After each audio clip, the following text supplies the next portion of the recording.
ஷாரா மரண விவகாரத்தில் வாக்குமூலம் எடுக்கப்பட்ட 60 பேரில் 3 மாணவர்கள் இன்னும் அதே பள்ளியில் படிக்கின்றனர் என்று சபா கல்வி இயக்குனர் ரைசின் ஜைடின் கூறினார்.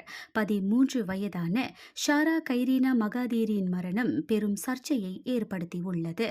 அவரின் மரணம் தொடர்பாக 60 பேரிடம் வாக்குமூலம் பெறப்பட்டது. இதில் 3 மாணவர்கள் இன்னும் அதே பள்ளியில் படிக்கின்றனர்.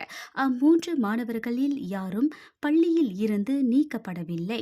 அவர்களுக்கு விஐபிகள் போலீஸ் துறையினருடன் எந்த தொடர்பும் இல்லை என்று கூறப்பட்டுள்ளது. முன்னதாக ஷாரா கடந்த ஜூலை 16ஆம் தேதி அதிகாலை 3 மணியளவில் பாப்பரில் உள்ள ஒரு இஸ்லாமிய சமய பள்ளியின் விடுதி கட்டிடத்தின் கீழ் ஆபத்தான நிலையில் கண்டுபிடிக்கப்பட்டார். படிவம் 1 மாணவியான அவர் மறுநாள் குயின் எலிசபெத் மருத்துவமனையில் இறந்தார் என்பது குறிப்பிடத்தக்கது.